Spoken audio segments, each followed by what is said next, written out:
Question है missing number का। यहाँ पर प्रश्न में 3 आकृतियाँ दी हुई है और यहाँ पर आप देख सकते हो कि आकृति जो है वो त्रिभुज की है। त्रिभुज के तीनों शीर्षों पर संख्याएं लिखी हुई है और त्रिभुज के अंदर भी एक संख्या लिखी हुई है। आप देख सकते हो कि यहाँ पर जो तीसरी आकृति है त्रिभुज की, उस त्रिभुज के अंदर प्रश्न चिन्ह दिया हुआ है, तो हमें पता लगाना है कि प्रश्न चिन्ह के स्थान पर कौन सी संख्या आएगी।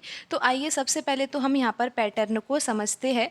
हम यहाँ पर देखते हैं कि यहाँ जो पहला त्रिभुज है, पहले त्रिभुज में जो यहाँ पर शीर्ष पर 3 संख्याएं लिखी हुई है, तो ये तीनों संख्याओं के द्वारा हम अंदर लिखी हुई संख्या 12 को कैसे प्राप्त कर सकते हैं। सबसे पहले हमें यही सोचना चाहिए कि यहाँ पर त्रिभुज के बाहर जो संख्याएं हैं वो कौन कौन सी है। 7 है, 9 है और 4 है। इन तीनों संख्याओं के द्वारा 12 को कैसे प्राप्त किया जा सकता है, ये बहुत आसान है। आप यहाँ पर ध्यान से समझिए। यहाँ पर लिखा हुआ है 7 और यहाँ पर लिखा हुआ है 9।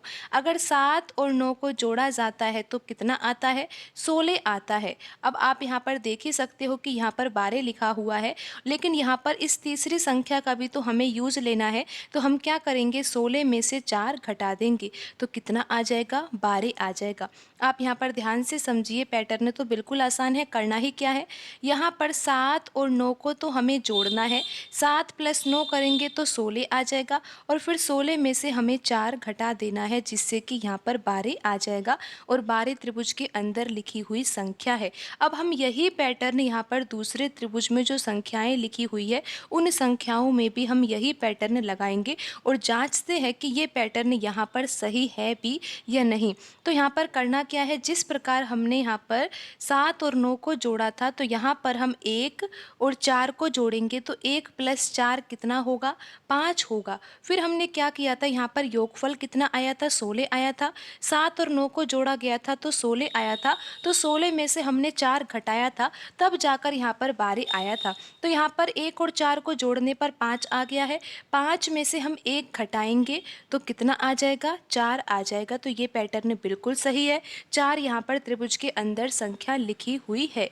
अब हम इसी पैटर्न को यहाँ पर तीसरे त्रिभुज में जो संख्याएं लिखी हुई है, उन संख्याओं में भी हम यही पैटर्न लगा देते हैं और देखते हैं कि त्रिभुज के अंदर कौन सी संख्या आएगी। तो आप देखिए कि यहाँ पर लिखा हुआ है 6 और यहाँ पर लिखा हुआ है 5। तो हमें क्या करना है? 6 और 5 को तो हमें जोड़ना है, जिससे कि क्या आ जाएगा? 11 आ जाएगा। और यहाँ पर जो ये तीसरी संख्या 2 है ना, 11 में से हमें 2 घटाना है, तो यहाँ पर क्या आ जाएगा? 9 आ जाएगा। तो यहाँ पर त्रिभुज के अंदर प्रश्न चिन्ह के स्थान पर कौन सी संख्या आएगी? संख्या आएगी यहाँ पर 9। लेकिन अभी हम ये तो देखें कि ऑप्शन में 9 है भी या नहीं। तो आप यहाँ पर देख सकते हो कि कौन से ऑप्शन में आंसर लिखा हुआ है। यहाँ पर ऑप्शन डी सही होगा।